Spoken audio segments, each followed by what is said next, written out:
10 anos atrás, Giovanni Luiz, Marcelo Medeiros e Diana Oliveira eram eleitos como a chapa vencedora na eleição do Inter para o mandato de 2013 2014. Nesse período, Diana Oliveira já era responsável pela comissão de obras da reforma do Beira-Rio. E é com ela que estamos conversando hoje. Um papo muito legal sobre as dificuldades, sobre as alegrias, sobre toda a experiência que foi a reforma do Beira-Rio, aquela construção que, enfim, nos deu tanto orgulho e que foi tão complexa também em virtude da assinatura do contrato com o Andrade Gutierrez e de tudo que envolveu aquela grandiosidade de obra, e hoje temos o mais bonito estádio do Brasil, sem dúvida alguma. Então, com vocês, Diana Oliveira contando causos, perrengues e alegrias da reforma do Beira-Rio. Depois do vídeo, por gentileza, deixem o like para fortalecer o canal. Com vocês, Diana Oliveira, vice-presidente do Inter em 2013 e 2014 e responsável pela comissão de obras do estádio Beira-Rio.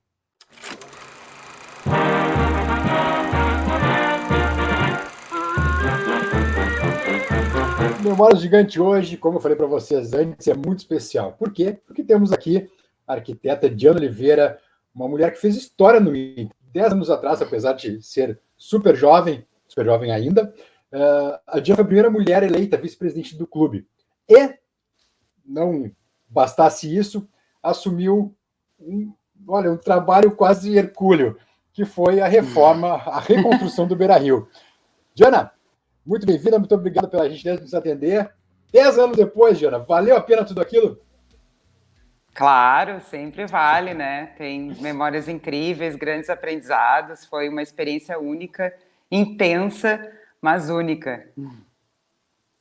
Tá morando hoje em Floripa, né, Diana? Saiu de Porto Alegre. Exatamente. Devido ao trabalho, né? Outros rumos profissionais. Olhando um pouquinho para trás, Diana, como tu falou, foi muito intenso, né? E vocês são eleitos, a chapa eleita, Giovanni Luiz, Marcelo Medeiros e Diana Oliveira, em novembro de 2011, novembro de 2012, né? Para o mandato 13 e 14, né?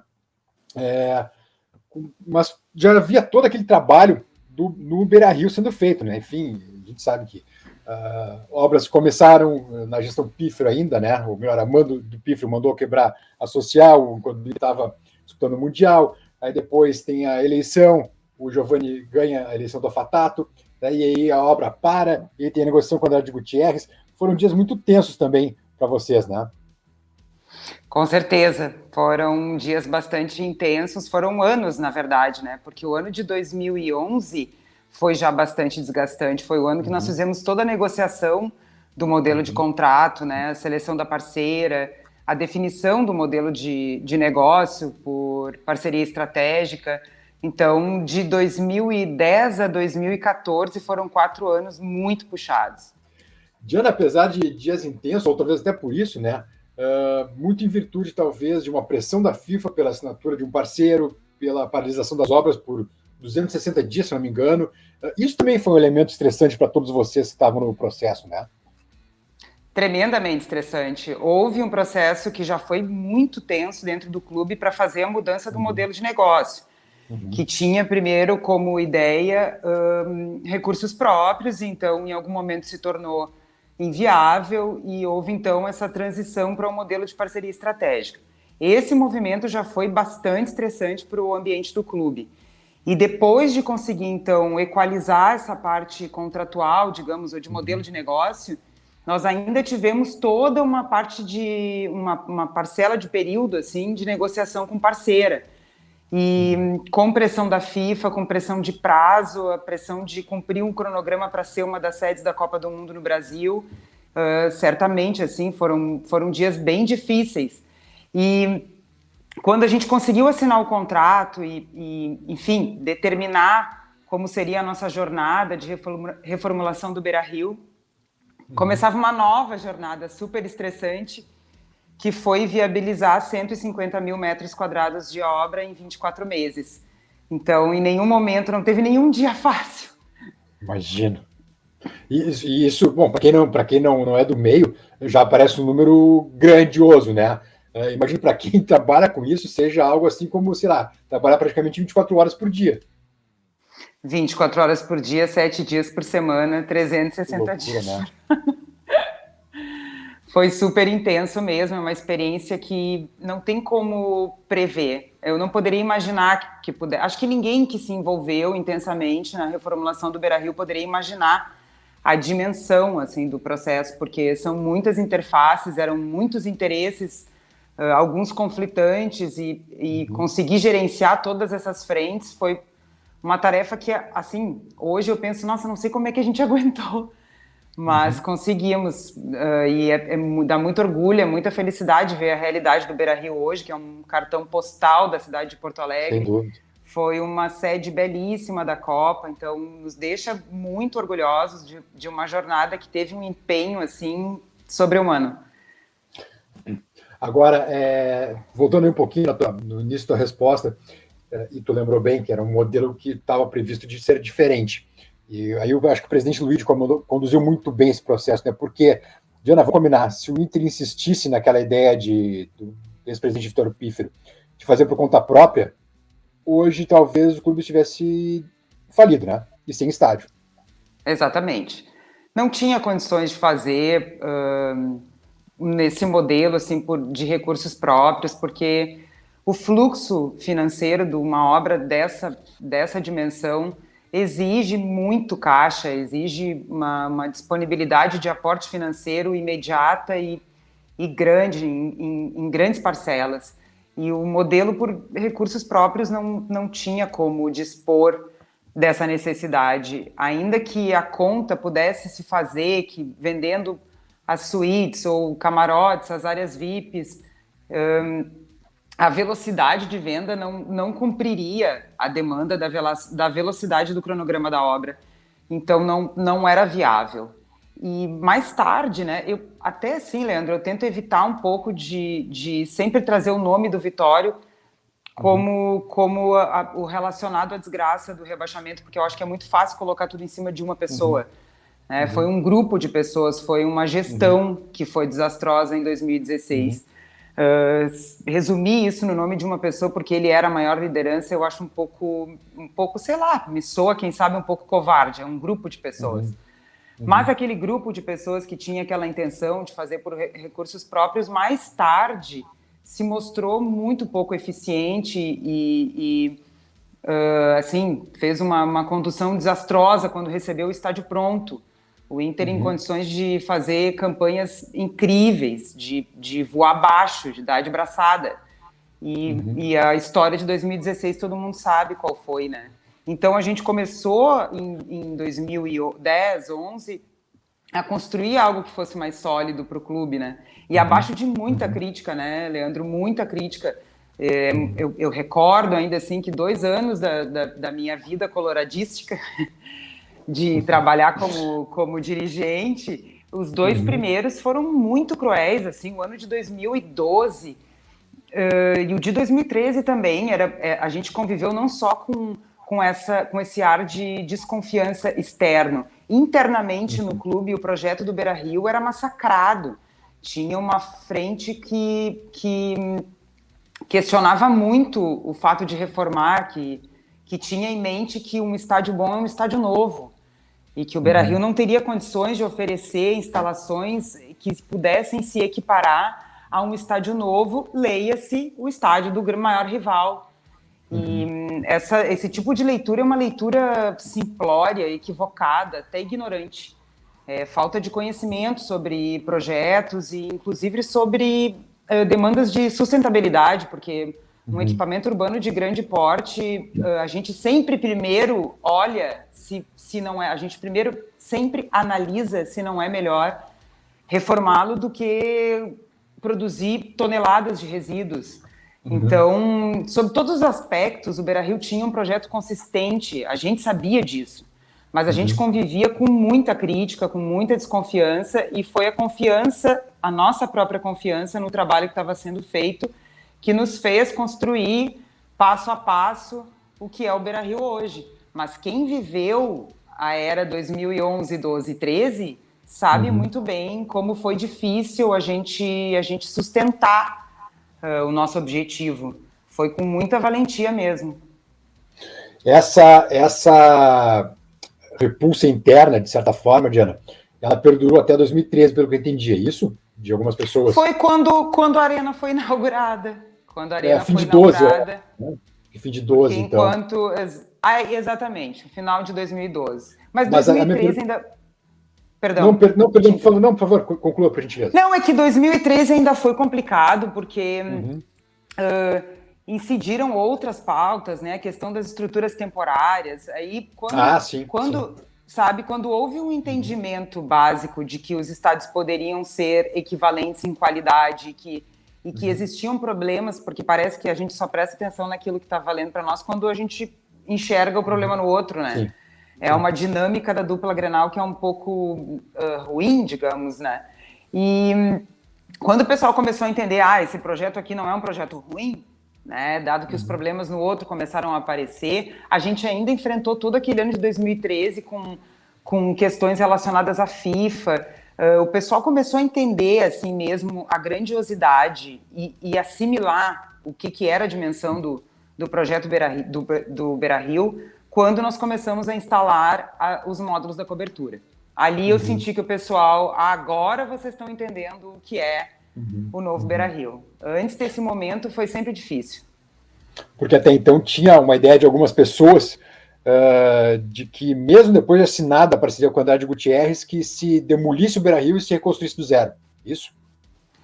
Até assim, quando a parceria foi assinada, o projeto já era esse. Mas enquanto houve essa seleção da parceira, as discussões entre os modelos de negócio, essa pauta veio muitas vezes para a mesa. A ideia de botar abaixo. A ideia de botar abaixo e fazer um novo. E isso não significa qualidade de forma alguma. Eu trabalho há 20 anos com arquitetura, eu tenho plena certeza do que eu estou afirmando aqui. Não quer dizer que uma edificação reformada não possa se fazer valer. Muito antes, pelo contrário, está aí o Beira-Rio mostrando... E tem outras coisas, né, Leandro, que interferem no sucesso do projeto do Beira-Rio. Pelo fato de ser uma reforma, nós temos um orçamento que foi mais enxuto, não é um prédio novo, né? Já existiam 60 mil metros quadrados lá, nós acrescentamos 30 mil metros quadrados, então tem 60 mil que já estavam construídas. E por isso, o orçamento do Beira-Rio é um orçamento que os ativos que nós destinamos para serem explorados puderam gerar receita suficiente para bancar a obra. Senão, nós teríamos que negociar a bilheteria geral. Nós teríamos que colocar em pauta os ativos gerados pela mensalidade de sócio, pelo acesso da bilheteria geral no estádio. Nós conseguimos preservar um ativo fundamental para o clube. Então, até nisso, o fato do Beira-Rio ser um estádio reformado e não feito do zero, colaborou. Ele foi economicamente sustentável, ele foi viável em todos os sentidos. E hoje eu tenho certeza que é o melhor projeto de todos os estádios que foram reformados para a Copa do Mundo ou construídos para a Copa do Mundo.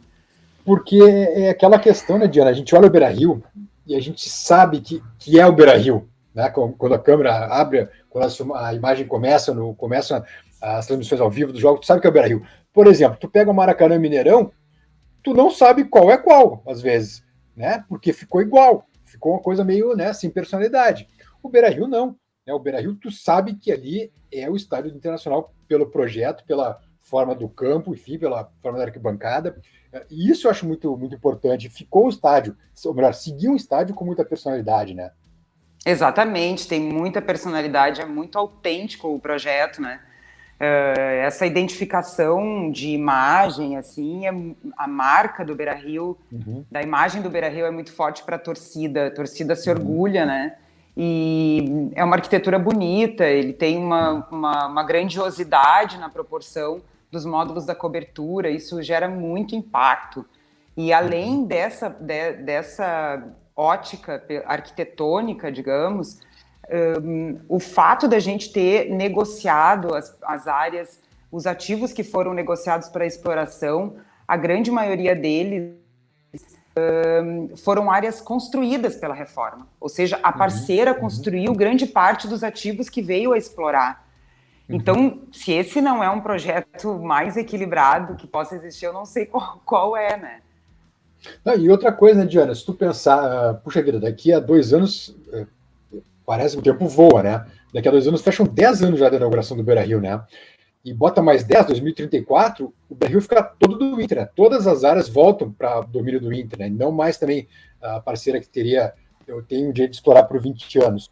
Então, quando num piscar de olhos, tá aí, passou 10 anos, daqui a pouco passaram 20 anos, né?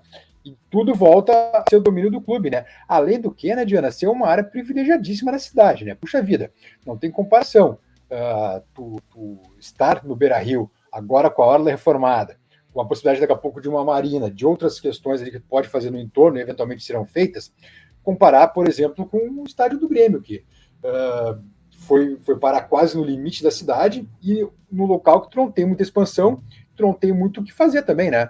Não é coloradismo, não é corneta nem nada, mas é só sendo realista, né? Com a localização de um e de outro, né? Exatamente. Até porque, assim, eu acho muito legal que Porto Alegre tenha 2 estádios com modelos arquitetônicos distintos. Eu já acho isso um charme, acho muito legal. Um é um estádio clássico e o outro é uma arena vertical. Isso eu acho sensacional. E não se trata mesmo de clubismo, assim, a vantagem da localização do Beira-Rio, porque eu escuto de alguns amigos e amigas gremistas que eles sentem falta da localização na Zenha, né? Ainda que na minha leitura, para se fazer uma intervenção no Olímpico, não seria viável como a gente fez no Beira-Rio. O Olímpico sim teria que vir abaixo, porque a arquibancada inferior do Olímpico não seria possível ampliar, a altura é baixa. Então, mas ainda assim, né, hoje talvez a torcida do Grêmio possa ponderar que, quem sabe, ter feito uma intervenção que durasse mais tempo, que os deixasse mais tempo sem utilizar o seu estádio, que é o que acaba acontecendo quando tu tens que demolir para refazer, né? Ao final, quem sabe, não teria sido melhor. Eu não sei. Aí teria que conversar com a grandiosidade da torcida do Grêmio, mas eu escuto de alguns dos meus amigos essa queixa. O que eu penso também, com relação ao que tu disseste quando fizeste a tua pergunta, de que as áreas em 10 anos voltam ao domínio do Inter, eu quero só ponderar aqui, ou fazer uma pequena correção, que as áreas são do Inter. A propriedade é do Internacional. Não tem nada na matrícula do Beira-Rio que destine propriedade para o parceiro, né? Sim. Exploração. Exatamente. Existe um instrumento que se chama direito de superfície, e esse instrumento garante ao parceiro, através da matrícula, a exploração de determinadas áreas que foram destinadas para este fim, né? E quando a gente pensa no em 10 anos as áreas voltam para a gente, em 10 anos a gente passa a operar novamente áreas VIPs. Isso significa passamos a nos responsabilizar pela operação, pela manutenção e pelos custos, despesas dessas áreas. Então, no momento em que o novo Beira-Rio foi concebido, nós também compartilhamos compromissos que nos foram favoráveis não ter a demanda de tocar num primeiro momento, porque as áreas VIPs aumentaram muito. Não é o que era o antigo Beira-Rio. A estrutura para gerenciar as áreas VIPs do novo Beira-Rio não é uma estrutura simples, não pode se equiparar com a estrutura que se tinha antes para fazer a gestão desses ativos. Então, nós temos aí uma década, mas também, como tu disseste, está com um pouco pisco-olho passa, mas nós temos um período para aprender a lidar, gerir e fazer, né, acontecer os ativos nessas áreas, que são áreas que hoje estão sendo exploradas por uma parceira que, até esse momento, certamente adquiriu expertise para tocar esse negócio. Então, não só a gente garantiu a propriedade, como nós também, através da parceria estratégica, conseguimos viabilizar uma parceira que, ao gerar os ativos que pagam a obra e que, geram receitas para a parceira, também tem uma equipe que não é de responsabilidade do Internacional fazendo a gestão desses ativos. Isso é bom. Não, perfeito, bem colocado, Gera, bem colocado.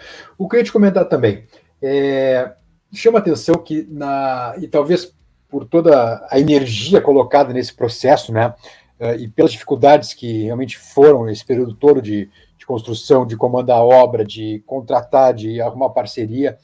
Por exemplo, 3 pessoas fundamentais para esse processo: Giovanni Luigi, Diana Oliveira e Max Carlomanho, 3 pilares da reconstrução do Beira-Rio, acabaram, de certa forma, se afastando do clube.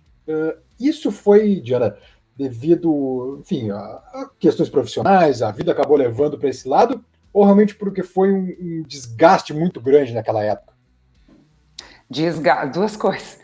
Desgaste muito, muito grande mesmo, assim, assim, por eles, pelo Max e pelo Giovanni, eu não me sinto confortável em falar, mas por mim, seguramente, eu saí muito cansada, mesmo, assim, eu acho que eu fiquei numa ressaca de uns 2 anos, quando eu me despedi do meu mandato, foi bastante estressante, demais, é um ritmo muito alucinante, é inacreditável, assim, porque era uma rotina de lidar com a comunidade local, mas a comunidade nacional e internacional, em função Claro. da Copa do Mundo. Então, a gente tinha que administrar as demandas que apareciam desde a pessoa que está aqui na minha cidade até quem vem da Holanda, sabe? Essa era a nossa dinâmica. E não passei, sei lá, uma semana sem prestar contas através de rádios ou televisão ou jornal do que estava acontecendo, né? E a ansiedade coletiva também resulta em muito questionamento, muita intervenção, e a gente não conseguia pautar, né? Tu não consegue fazer uma comunicação em que tu elabora a tua pauta. Tu estás constantemente sendo pautado. E isso é super tenso, é um grande aprendizado, sem dúvida. Um aprendizado incrível, mas super cansativo, bem cansativo mesmo. Quando acabou, quando eu saí do clube, eu não conseguia ficar nem perto do meu telefone, eu não queria nem ver o meu telefone na frente. Se tocasse, tu dava um pulo. Nossa, eu fiquei 2 anos, os 2 últimos foi inacreditável, o telefone simplesmente não parava de tocar e ia até madrugada dentro, então eu estava bem cansada. E eu acredito que os outros 2 mencionados também tenham tido essa mesma exaustão. Mas eu vou te dizer, por experiência própria, não é por estar aqui na tua presença, tu sempre foi extremamente educada e solícita com todo mundo. Pelo menos quando eu te ligava, olha, sabe, uma educação fantástica, mesmo com cansaço, mesmo com estresse, mesmo com essa agência, esse jornalista porrinhando toda hora, não tem queixa alguma com relação a isso, gente. Sempre fosse extremamente gentil. Ai, muito obrigada, porque eu às vezes me faço autocrítica e me vejo muitas vezes explosiva, impaciente e nervosa, e obrigada mesmo por me dizer isso. Não, é verdade, verdade. Aquele distanciamento histórico, né? Depois tu fala isso, depois de anos tu fala isso, né? Mas teve um outro elemento depois do estádio pronto, que também foi mais uma carga emocional de todos vocês, que foi tirar o PPCI, né? Em virtude de toda a tragédia da Kias, que era muito recente ainda, né, Diana? Também foi outra questão bastante demorada até, né, para obter o PPCI. Pelo menos eu me lembro de entrevistar o presidente Giovanni Luigi na época e não saía nunca, né? Sempre tinha algo a mais que era pedido. Olha, até assim, vou te dizer que o PPCI eu não achei a parte mais difícil, eu achei o ABITSE. O PPCI, o Corpo de Bombeiros, sempre se mostrou, assim, solícito, apesar de fazer muitas exigências. Assim, a relação com a Brigada do Corpo de Bombeiros, para mim, foi sempre bem tranquila, assim. A demanda era difícil mesmo, Claro. Eles tinham exigências, assim, de centímetros de diferença num corrimão, tem que trocar o corrimão. Esse tipo de exigência eles realmente não abriram mão. Mas o ABITSE eu achei mais difícil. Eu saí do Beira-Rio, saí do Inter sem o Beira-Rio sem ABITSE. E isso eu considero assim uma agressão da Prefeitura de Porto Alegre com o Internacional, porque a sede da Copa do Mundo não era o Beira-Rio, a sede era Porto Alegre. O Internacional fez um movimento gigantesco para viabilizar um estádio para a Copa do Mundo de 2014 através de recursos próprios, sem envolver o erário público. Então, acho que o mínimo que a gente esperava ao final da jornada é que a prefeitura se mobilizasse para que a gente pudesse exercer, digamos, a plenitude da nossa conquista com a ABITSE. Isso aconteceu depois. E por que demorou tanto? vai ter que perguntar para todo mundo que constrói em Porto Alegre, te dou essa jornada, te desafio. Fala com quem constrói, com quem convive com o licenciamento municipal, e daí a gente faz aí um choro coletivo. Não, tá bem. Agora, como é que foi comandar um exército de pedreiros, arquitetos, engenheiros? Como é que foi liderar esse processo todo para ti? Eu aprendi muita coisa mesmo, assim, foi incrível. Essa parte mais técnica, a minha relação mais técnica com a interface da construtora, com os funcionários, com todos os colaboradores e parceiros, ela foi sempre muito tranquila. Eu sempre gostei muito dessa interface. Sempre conseguimos, apesar de todos os nossos debates e discussões, tínhamos discussões acaloradas, porque todas as partes estavam pressionadas, mas a gente conseguia construir uma solução em conjunto que fosse plausível e favorável. Então, eu tenho uma memória muito boa, um carinho bastante grande por essa parte mais técnica, assim. A parte política que é cansativa.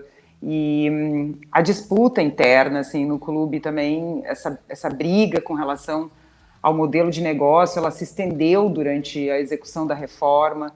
E isso foi mais desgastante, assim, para mim, pelo menos.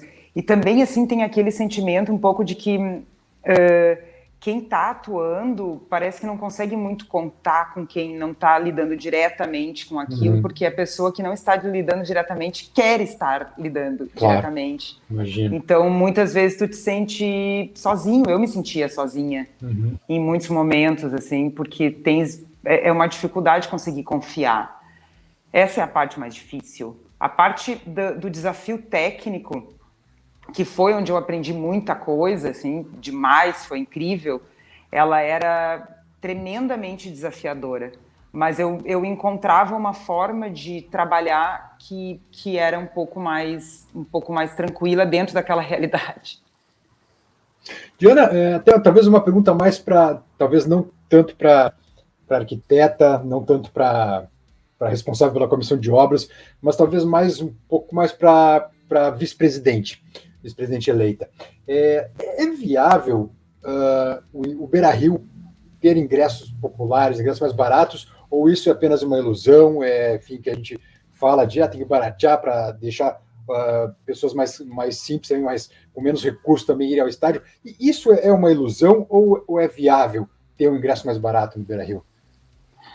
Eu acho que é bem complicado mesmo. É um cobertor curto, assim, quando tu tapa a cabeça, destapa os pés. Porque a receita... Vamos voltar um pouquinho antes da reforma do Beira-Rio. O ano de 2006, que é o ano mais esplendoroso da nossa história, assim, né? Pelo menos da história recente. Sem dúvida. Ele foi possível, começou a ser construído em 2004 e só se tornou possível em 2006 com a receita de sócio. É uma receita fundamental para um clube como o Internacional, que não está localizado no eixo Rio-São Paulo, que não dispõe das cotas de publicidade que dispõem os clubes do centro do país. Assim, é imprescindível. Não tem como o Inter fazer um time competitivo se não contar com a receita de sócio. Essa é uma certeza que nós temos desde 2006, né? Com as conquistas que obtivemos através da principal parceria com o sócio e a sócia colorados. Quando nós fizemos a reforma, a receita de sócio ela ficou intocável, né, pela reforma, pelo modelo de negócio. A bilheteria continuou sendo da gestão do clube, então a receita de sócio continuou sendo um ativo que é exclusivo do Internacional, né? Só que a grande maioria dos frequentadores do estádio, no pós-reforma, a esmagadora maioria é a mesma que frequentava antes, porque são os mesmos sócios. Então, o que aconteceu foi uma relação de gestão da mensalidade com estes mesmos parceiros que existiam antes. Então, se a gente fala sobre a reforma dos estádios, promover uma elitização dos estádios, no caso do Beira-Rio, isso não se aplica, porque o cliente é o mesmo que estava antes, né? E não tem como abrir mão dessa receita, não tem, assim, É possível fazer ingresso mais barato num jogo menos importante, porque daí tu vai ter menos sócios que vão fazer o check-in, tu tem mais assentos disponíveis, e aí tu pode liberar para um ingresso popular. Agora, um jogo que começa a ter dimensões mais relevantes é muito difícil. Tu já tem o sócio que tem a entrada garantida. Depois tu tem uma grande parcela, né, dos sócios que fazem o check-in e pagam um valor para adicionar a mensalidade. Sobra pouco espaço, né? E se tu tirar essa receita, tu diminuir essa receita, tu diminui imediatamente o poder de contratação do clube, né? Como é que nós vamos ter times competitivos? Como é que a gente vai conseguir competir com o Flamengo, com o Palmeiras? Já é difícil assim. Nossa. Né? Era por isso que eu te pergunto, daqui a pouco é uma ilusão só, né? Ou realmente tem um fundamento a possibilidade de baratear ingresso? E às vezes eu penso muito, porque assim, Leandro, volta e meia parece assim, né? Eu não sou uma pessoa eu não tenho Facebook, eu não tenho Twitter, eu só tenho Instagram e meu Instagram é fechado. Então eu sou um pouco outsider. Mas eu sigo alguns perfis e volta e meia nos perfis que eu sigo aparece a tal da foto antiga do Maracanã. Essa foto para mim é um clássico, que toda vez que alguém quer... A geral. Sim. Aí toda vez que alguém quer manifestar algum saudosismo com relação ao Maracanã, é sempre aquela foto das pessoas apinhadas, Sim. sabe? Amontoadas uma em cima da outra. E quando eu olho aquela foto, as pessoas, que saudade. Eu disse, nossa, gente, vocês sentem saudade, eu sinto agonia com essa foto. Essa foto me dá agonia, porque eu penso que se rola um sinistro, essas crianças vão ser tudo massacradas, vai ter gente morrendo pisoteada, vai ser um horror. Então, eu fico também com esse questionamento do o estádio não é mais um estádio para pobre. Mas como é que era o estádio para pobre antes? Inseguro, um estádio que numa ocorrência de confusão, as pessoas morreriam pisoteadas, um estádio sem poder de evacuação, sabe? Então, quer dizer, o que a gente quer? Tu quer fazer um estádio para pessoas que possam acessar com baixa renda? Eu também quero, cara, eu quero muito isso. Mas como é que nós vamos fazer isso tendo o clube pouco recurso, sabe? Se o clube tivesse recurso, se o clube fosse uma instituição que as instituições fiduciárias tivessem confiança, a gente poderia ter feito com recursos próprios, porque a gente mesmo tomava o empréstimo. Mas ninguém quis, né? Então, o que a gente vai fazer? Qual é a solução, sabe? A solução, primeira de todas, é transformar os estádios em lugares apresentáveis. Não interessa que tipo de pessoa que vai frequentar. Tu vai deixar o estádio caindo aos pedaços porque, é para pobre? Isso é tão elitista ou mais do que ter um estádio que está absolutamente em condições de receber um público, só que tem um ingresso mais caro. Continua sendo elitista e hipócrita. Então, o primeiro movimento é ter estádios decentes, estádios com segurança, com conforto, que atraiam as pessoas para assistir aos jogos, sabendo que elas estão num lugar seguro, né? O segundo passo é a gente dar uma boa olhada como são os gastos para quem frequenta o estádio, né? Porque não é só essa questão do preço do ingresso, é a distância que a pessoa vai percorrer, a pessoa que sai de Rio Grande, quantos pedágios ela paga para chegar até em Porto Alegre, sabe? Aí tu vai lá para a Europa, o cara pega um trem, vai tomando um beer night. E sai direto no estádio. Cai na frente do estádio. Então, não só eles têm na Europa, ou nos Estados Unidos o metrô e o trem não é tão forte como na Europa, mas não só nesses lugares eles têm mais poder aquisitivo, como o dinheiro ou os recursos que o usuário, que o torcedor e a torcedora despendem para conseguir ir ao estádio, eles são menores, porque eles têm maior infraestrutura. Claro. Então, os estádios no Brasil, eles também sofrem esse pênalti da carência na infraestrutura da mobilidade urbana, porque é uma atividade de entretenimento. Então, isso precisa ser rápido, fácil e barato. E quando a gente fala em Inter e Grêmio, quando a gente fala na Arena e no Beira-Rio, a gente está falando em estádios que comportam torcidas que se espalham pelo interior do estado. Então, para os estádios terem uma ocupação legal, bacana, tu tem que trazer quem está no interior. E para quem está no interior vir, é caro. A pessoa vai uma vez, não vai mais, vai demorar para voltar, entende? Então, são muitos problemas para equacionar. É um pouco simplório dizer que o estádio foi elitizado, o pobre não entra mais. Não, calma, tem muitas coisas, tem muitos ingredientes dentro dessa equação que a gente não consegue, a gente não tem tanta ingerência assim para viabilizar, né? Acho que a primeira preocupação, que é fornecer para a sua torcida um estádio em condições de recebê-la, essa foi cumprida. Agora, eu acho que as próximas etapas, no que se refere a trazer a torcida mais popular para dentro do estádio, elas não dependem só do clube. Elas dependem do poder aquisitivo da população, elas dependem da capacidade de geração de receita de cada indivíduo, elas dependem de muitas outras coisas que o clube também sofre, né? Sem dúvida. O maior perrengue e maior alegria da obra? Ai, meu Deus, o maior perrengue é que eu tô tentando. Primeiro pensei no maior perrengue. Eu não sei qual é, porque eu não sei qual é que não foi um grande perrengue. Teve tantos. Teve tantos, cara. Foi um depois do outro. Eu não consigo dizer qual foi o maior, né? Eu acho que o momento mais tenso foi na pré-assinatura do contrato.